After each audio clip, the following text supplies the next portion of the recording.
Good morning. My name is Edward Sanshin Oberholzer. I'm the resident priest and guiding teacher of the Joseph Priestley Zen community and Empty Moon Zen.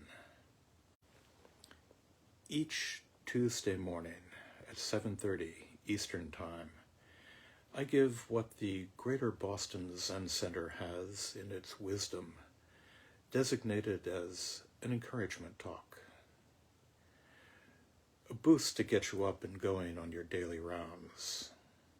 Looking about me, paying perhaps more attention than I should to current events, I've been finding it increasingly difficult to find words of encouragement or of comfort.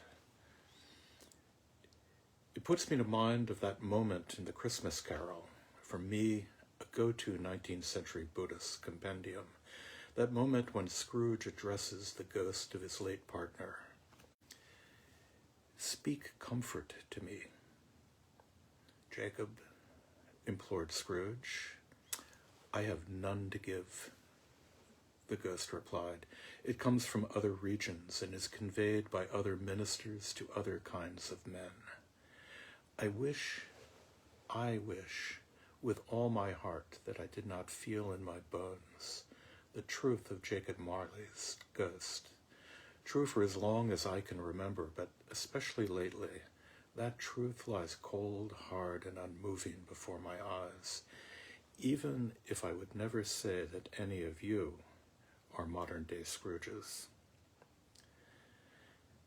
There are moments in our lives when outside events so rise up and overwhelm us that we can only see our lives moving from inflection point to inflection point, from crisis to crisis. I recall as a child being home with the flu, watching morning game shows on TV when the announcement of Kennedy's assassination was delivered by Walter Cronkite over CBS News. Being a teenager in Atlanta when Martin Luther King Jr. was assassinated, only to be followed closely by that of Bobby Kennedy. I was finishing up a meeting with a fellow librarian in my cubicle at the Tisch Library of Tufts University on September 11th, 2001, when distraught co-workers came to my desk and told me to pull up news broadcasts online showing the collapse of the Twin Towers in Manhattan. A little over a week ago, I was in a Zoom meeting with fellow Zen practitioners planning their upcoming summer seishin, when all three of us experienced the simultaneous pinging of a text alert on our iPhones, telling us of the Supreme Court's overturning of Roe v. Wade. That this was not a complete shock is a testament to the rising crescendo of news about the increasingly rapid erosion of our democracy, an erosion rooted in trends manifesting decades ago and continuing, as we have seen in the week and a half since that news. An erosion, I fear, that we will continue to watch unfold in the days, weeks, and months to come. 2 points here. I know that there are those who find no place for political commentary in Zen practice. I'm not one of them. I take refuge in Buddha, Dharma, and Sangha, and when I say Sangha, I mean not simply the Sangha of my fellow practitioners, but the Sangha of all beings, no, of all things. We can't carve off a part of that vast, interconnected, infinite boundlessness. What happens on Capitol Hill happens as well on the cushion. Like Walt Whitman, we each contain millions. You, me, the kid next door, the cop on the beat, the young man being beaten by that cop, Black Lives Matter, Antifa, and the Proud Boys, Stacey Abrams and Rudy Giuliani, all here, all a part of the main. If, like Whitman, I sing myself, I have to sing all the bits, even those cacophonous bits.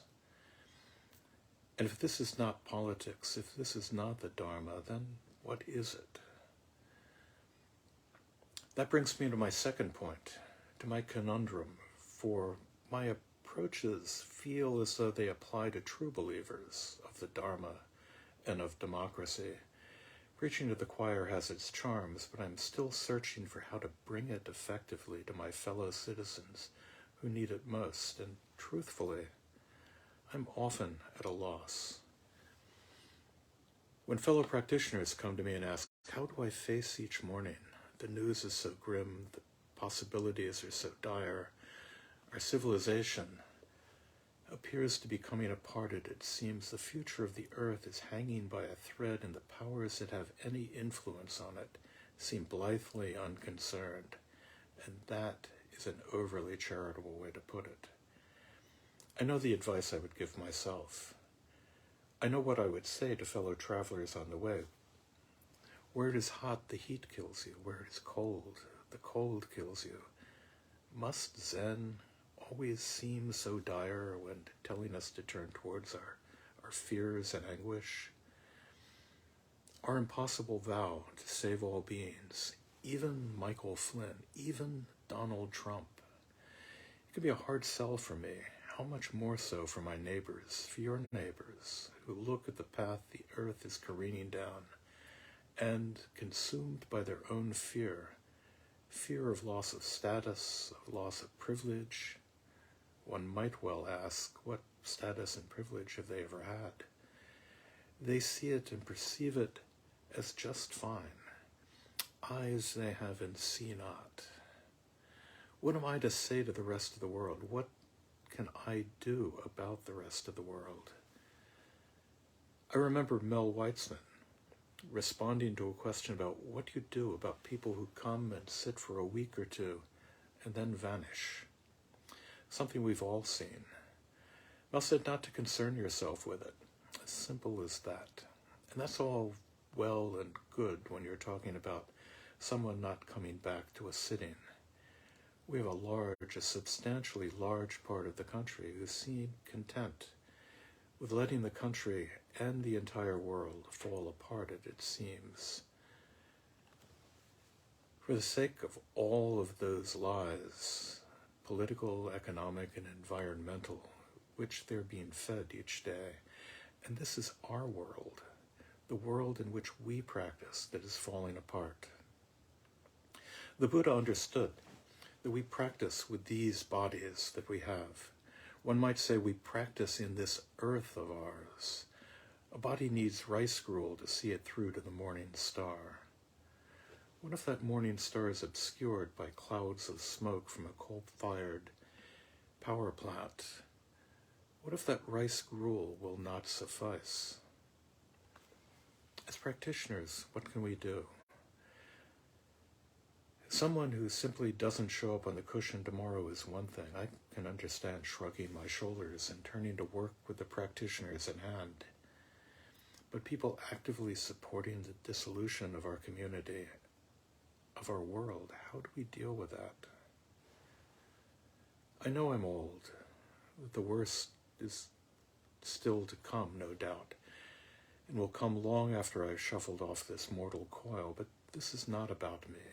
It's about the Mahasangha, the greater community, including especially those who seem actively to undercut their own and our futures.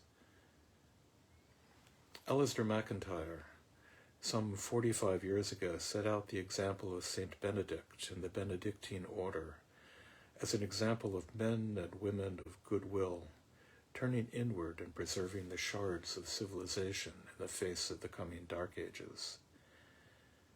Today we look not simply to a coming Dark Age, which MacIntyre was warning of, but the destruction of our democracy, no, more to the destruction of our planet. The Kalpa fire of nuclear annihilation is still a possibility, but the slower, more insidious degradation of our environment, abetted by the dismantling of whatever protections the federal government could have afforded, will more than suffice. Turning inward is a temptation.